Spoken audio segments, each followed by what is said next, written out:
ሰላም እንዴት ናችሁ? ዛሬም ሀይሚና ብሩክ እንግዲህ በእሙሽዬ ፊት ተለያይተናል ብለው አውጀውልናል ማለት ነው። እነዚህ ልጆች ከመግባባት ይልቅ መጣላት፣ ከመቀራረብ ይልቅ መራራቅን እየጀመሩት ነው ማለት ነው። ሲቀጥል በዛ ፍጽ መጥቶ ሀይሚ ለምንድን ነው ምናምን እያለ ሀይሚንም እየወቀሳት ነበረ። በቃ ሁሉም ሰው ሀይሚ ሀይሚ እያለ ነው። ነገርኳችሁ እኮ ይሄ ነገር የተፈጠረ ብሩኬ ታመመ የሚለውን ነገር ያመጡት ሁሉም ሰው አይኑን ሀይሚ ላይ እንዲቀስር ነው ብያቸዋለሁ። ገባችሁ? ይሄው የተባለው ነገር ሆነ።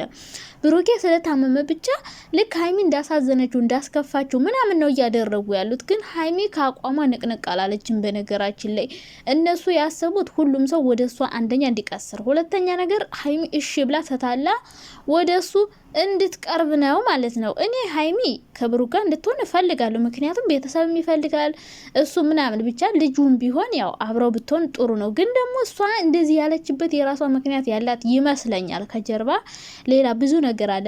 እኔም እንደ ራሴን ያደርገዋለሁ ብዬ አላስብም። ግን ከቀን ወደ ቀን እየለመድኩት ስመጣ ምናልባት እንትን ካልኩ እንጂ እኔ ራሱ በእኔ በራሴ ቦታ ቢሆን ይሆናል ብዬ አላስብም። ዞሮ ዞሮ ግን ማለት ነው ሀይሚዬ የኔ ቅመም ወይኔ ጸጉሯን ራሱ እኮ ከሳምንት በላይ ሆነው ቢያንስ ለገና አትሰርም እንዴ ጸጉርሽን? ብሩኬ እንኳን እናቱን ቆንጆ አድርጎ አሰርቷታል። እና ሀይሚኔ እውነትም የደብራትና የከፋት እየመሰለኝ ነው። በቃ ማንም የሚረዳኝ የለም እያለች ነው። እውነት ነው፣ ማንም እየተረዳት አይደለም። አሁን በተለይ ብሩኬ ከታመመ ወዲህ ፍፄ መጥቶ ይወቅሳል፣ የብሩክ ወንድም መጥቶ ይወቅሳል፣ ጋሽዬ መጥቶ እሷን ይወቅሳል። ከዛ ደግሞ እሱ ራሱ ብሩክ ራሱ ሀይሚን ይወቅሳል ምናምን፣ ልክ እንደ እሷን እንደ ጥፋተኛ እያሉ እየቆጠሩ ነው። ሲቀጥል ደግሞ እናቱ የብሩክ እናት ራሱ ሀይሚን እንደ ጥፋተኛ ነው እየቆጠራቻት የነበረው ይህን ነገር ሳትሰማ። ምክንያቱም ብሩክ ታሞ ለምንድን ነው መታ ያልጠይቀችው? ለምን ጨከነችበት? እኔ ቤትስ ለምን እንደማትመጣ እያለች ብዙ ጥያቄ አእምሯ ላይ ተፈጥሮ ነበረ። ብሩኬ ደግሞ ስራ ቢዚ ሆና ነው ምናምን እያለ እያስተባበለ ነበር። አሁን ሀይሚ ለሙሼ ለምን ነገረቻት ነው ብሩኬ እየተናደደ ያለው ማለት ነው። ነገር ግን አንተ የራስህን ድክመት የሆነ እናትን እንዳይከፋት ምናምን ብለህ ለሀይሚ ደግሞ እናትህ ያላት አመለካከት እየተቀየረ ነው። በጣም ተወዳት ነበረ። አሁን ግን ለምን እንደዚህ ብላ ቂም እየያዘችባት ነው። ስለዚህ አንተ ብሩኬ የራስህን ደካማ ጎን ለመሸፈን ሀይሚን መተገን የለብም። ያንተን ጥፋት ለመሸፈን ሀይሚን እንደ መጋረጃ መጠቀም የለብም። ምክንያቱም ያንተ እናት ያላግባብ ሀይሚን ለምን ቀረች ምን ሆናት እያለች በቃ ብዙ ነገር ጥያቄ እየፈጠረባት ነው። ቢያንስ ታሟት ጠይቀው ምን አይነት ጨካኝ ናት ያን ሁሉ ጊዜ አሳልፈው የሚል አስተሳሰብ በውስጧ እያደረ ነው። ሶ ሀይሚ የተናገረች ፈልጋ ሳይሆን ሳትፈልግ ነው። ይሄ ሁሉ ወቀሳ ሁሉ ጥያቄ ሲመጣባት ሀይሚ እውነቱን መናገር ነው ያላት አማራጭ። ምክንያቱም ማንም እየተረዳት አይደለም። የብሩክ እናትም እየወቀሰቻት ነው፣ ጋሽዬም እየወቀሳት ነው፣ ወንድሞቿም እየወቀሳት ነው፣ ጓደኞቹም እየወቀሷት ነው። እሷ ሀይሚ እውነቱን መናገር ብቻ ነው ያላት አማራጭ። ስለዚህ እናት ልትቆጠው ትችላለች። ስለዚህ ሀይሚ ስትነግራት እንኳን ለብሩክ እናት የኔ ልጅ በጭራሽ ነው አያደርግም ያለችው። አያደርግም 100% እርግጠኛ ነኝ እንደዚህ አይነት ብልግና አያደርግም ስትል አግኝቻታለሁ ብሏል እኮ። ፍቅረኛ ነበረችው እናቱ ያለች በጭራሽ ፍቅረኛ የሚባል ነገር ምንም ነገር የለውም ነው። ፍቅረኛ ነበረ ሆይ አልነበረችም ወይ? ይሄ ነገር ራሱ እንዲታወቅ አልፈለገም። ፍቅረኛው እንደነበረች ምናምን እናቱ እንድታውቅ አልፈለገም። አያደርጉም ብላ 100% እርግጠኛ ሆና እናቱ ልትከራከር ስትል ሀይሚ ደግሞ አይ አሁን በፊት እኮ አግኝቻት ነበር ብሎኛል፣ ከ6 ወር በፊትም አግኝቷታል። እሺ ይህንስ ታምናለህ አታምንም ስትለው ምንም ነገር መናገር አልፈልግም፣ ማመንም አልፈልግም። ተነስቶ መሄድ ነው የፈለገው። በቃ ካንቺ ጋር እስከመቼ ነው የምጨቃጨቀው? ካንቺ ጋር እስከመቼ ነው እንዲህ ብዬ የምቀጥለው ብሎ ተነስቶ ጥሎ መሄድን ነበር የመረጠው። ለምንድን ነው ጥሎ መሄድን የመረጠው ብሩኬ? እውነቱ እንዲታወቅ አልፈለግም። በቃ አይደለውም ብሎ ገግሟል። ሶ ሙሼ ልክ ሀይሚን ያጠራጠራት ነገር ለምንድን ነው የተጠራጠርሽው ብሩክን ብላ ጠየቀቻት። ሀይሚ ደግሞ ብሩክን የተጠራጠረችበትን መንገድ ልትናገር ስትል ብሩክ ተነስቶ ሄደ። ለምን እንደዚህ ትናገራለሽ ብሎ ማለት ነው። ሀይሚ ደግሞ የተጠራጠርኩበት ምክንያት አንደኛ ከ6 ወር በፊት አግኝቷታል፣ ሁለተኛ ነገር የድሮ ፍቅረኛው ነበረች፣ ሶስተኛ ነገር ደግሞ እሷ ራሷ የልጁ አባት ነው እሱ ነው ብላለች ስትል እሱ በቃ ይሄ ነገር እንዲታወቅ አልፈልግም፣ ማመንም አልፈልግም። ትቶ መሄድ፣ ሀይሚን መጨቃጨቅ፣ የሆነ ሀይሚን ጥፋተኛ ማድረግ። አሁንም በራስ ጥፋት ነው ስትለው ብሩኬ አሁንም እኔ ጥፋተኛ አይደለሁም ሀይሚን ጥፋተኛ እያለ ነው እያሰባለሁ። ሲቀጥል ደግሞ አንዳንድ ሰዎች እንደዚህ መጥፎ አስተያየት አትስጡ ብያችሁ ነበረ ባለፈው ማለት ማለት ነው። ምን ስትሉ ነበረ? ሀይሚ ብሩኬን አልፈልገውም ስትል አሁን ልጁ የሱ ባይሆን ከ3 ወር በኋላ እስከ 6 ወር እስኪለይለት እንቆይ እስከ 3 ወር ስትል ልጁ ከዛ በኋላ የሱ ባይሆን ታዲያ አብረሹ ባይሆን ልትቀጥይ ነው? ያኔማ አንተ እንዳትቀበላት እቺ ምናምን እያላችሁ እየተሰደባችሁ ነበረ። ቀራችበት እንጂ አይቀርባትም። በነገራችን ላይ እሷ ናት የምትቀርበት እንጂ አይቀርባትም። እምብየው ካለ ማለት ነው።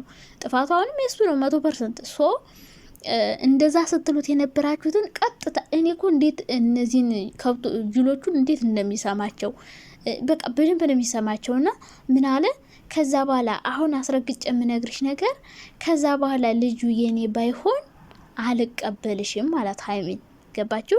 ሶ አሁን ተለያይተናል ብለሽ ካልሽ ልጁ ያኔ የኔ አይደለም ሲባል ካንተ ጋር ሆናለው እንዳትኝ ያኔ ብትመጭ አልቀበልሽም ማለት አያችሁ? ይሄ ማለት እስከዛው ድረስ አብረሽኝ እንደ ፍቅረኛ ቆይ፣ ከዛ በኋላ እውነቱ ሲታወቅም አብረን እንቀጥላለን አይነት ነገር ነው ብሩኬ ደግሞ እያለ ያለው። አሁን እኮ ሀይሚ ልጁ ያንተ መሆኑ አለመሆኑ አይደለም ካንተ ያራቃት በነገራችን ላይ ማለት ነው። ለምን እንደራቀች ልንገራችሁ። በመጀመሪያ ደረጃ የሱ ልጁ ያንተ ነው ሲባል ተናዳ ነበረ። ሁለተኛ ምርመራ አደረገች። ሶስተኛ ነገር ደግሞ ልጁ እሺ የሱ ሆነም አልሆነም ሁለተኛ ልጁን ከኔ ይወልዳል ብላለች እኮ። ልጁን እኮ ተቀብላ ነበረ። ከዛ በኋላ የተፈጠረው ነገር ነው ሀይሚን ከብሩክ እንድትርቅ ያደረጋት። ብዙ ሰው ያልገባችሁና ያልተረዳችሁት ነገር ቢኖር ይሄ ነው። ሀይሚ ብሩክ ስላስረገዘ ብቻ ነው ከሱ የራቀችው እያላችሁ ነው። እንደዛ አይደለም። ሀይሚ መጀመሪያ ልጁ የሱ ከሆነ ምን ያሳድጋለሁ ብላ ነበር። መጥሪያ እዩ ያመጣሽ ቀን ሁለተኛ ልጁን ከኔ ይወልዳል፣ የመጀመሪያ ልጁን ከኔ ወልዳለሁ ብሎ ነበረ። ግን ሁለተኛ ልጅ እኔ ልወልድለት እችላለሁ እያለች ነበረ። ይሄ ማለት በቃ ልጁ ያንተ ከሆነ አብረን እንቀጥል፣ ከዛ በቃ እንደዛ ነገር ነው እያለች የነበረችው። እዩ ነው የምትፈልግ ወይስ እኔ ነው የምትፈልግ? ምረጥ ሁሉ አንድ ቀን ብላ ቪዲዮ ሰርታለች። ከዛ በኋላ ሀይሚ አብራው ስትሆን መሆን ስትፈልግ ስትጀምር ድጋሜ ሩም ውስጥ ተገኘ። ለምን አገኛ ሲባል አሁንም ከስ ስለከሰሰችኝ ክሱን እንድትተውልኛል የክሱን ወረቀት ልትሰጠው ስትሄድ ሀይሚ ማለት ነው። ከዛ ቀጠለና ደግሞ ያው እኔ እንደምላችሁ ነው፣ እንደ ቪዲዮ ነው አስተያየት የምሰጠው። ቀጥሎ ደግሞ ሀይሚ እሺ ከጎን ሆናለሁ ልጁ 6 ወር እስከሚሆነው ማነው እስከሚወልድ እስከ 3 ወር አብሬ እቀጥላለሁ። አሁን 6 ወሩ ነው፣ እስከ 3 ወር አብሬ እቀጥላለሁ። ያኔ ልጁ ሆነም አልሆነም እናቃለን፣ ጊዜ ይፍታው አለችና ከሱ ጋር መሆን ስትጀምር ውጭልኝ እያለ እየጎተተ ማውጣት። ከልቡ አይደለም የቀረበችኝ፣ እያስመሰለች ነው፣ እያሾፈችብኝ ነው፣ እየቀለደችብኝ ነው እያለ እየጎተተ ነይ ውጭ፣ ክብርሽን ጠብቂ፣ ተከበሪ ምናምን በቃ ጠልዝሻለሁ ለጥፍሻለሁ እያለ እየጎተተ ከሮም ሲያስወጣት አይታችኋል። ሲቀጥል በሌላውም ቀን ብታግዛው ሻይቡን እንትን ማነው ዲኮር አርጋ ሻማ አርጋ ምናምን ዘናን በል በቃ ሪላክስ አድርግ ብላ ያኔ እንኳን እንትን ስትለው ውጭ ብሎ ነው ያስወጣት። ምን አለ ያኔ እኮ እሺ ብሎ ከሷ ጋር እንደፈለገ መሆን በቃ እሷ እንደምትለው ሆኖላት ከዛ በኋላ በቃ ካስከፋት ካስቀየማት መሄድ እሷ እንኳን እንደዛ አድርጋ አብራው ሆና ከዛ ብትርቀው ልንፈርድባት እንችላለን። ግን ያኔ እሷ እንደ ድራማ የሚሆን ከልቧ አይሆንም እሱ እሺ ብሎ አብሮ መሆን ነበረበት። አውቀሽ ነው ብሎ ገፍትሮ ማስወጣት የለበትም ነበረ። ከዛ መጨረሻ ላይ እሷ አያውቄ ነበረ ብላ ብትሄድ እኛም ፈርድባት ነበር። ልቡን ሰበረችው፣ አሳዘነችው። ለምን አብራው ሆነች? እሷ ግን ለእሷ ምን ያክል ቦታ እንዳለው ለማወቅ ሞክራለች። ከእዩ ጋር ነበር አብሮ እየገፈተረ ሲያስወጣት ነበረ። ሂጂልኝ ሁለታችሁንም አልፈልጋችሁም እያለ ከአንድም 3-4 ቪዲዮ ነው ሀይሚ በዚህ መልኩ የሰራችው። በማርገዟ ብቻ ሳይሆን የእውነት ይፈልገኛል አይፈልገኝም፣ ከዩ ምን ያክል አስበልጦ ይወደኛል የሚለውን ነገር ለማወቅ በጣም ብዙ ጊዜ ሰርታለች።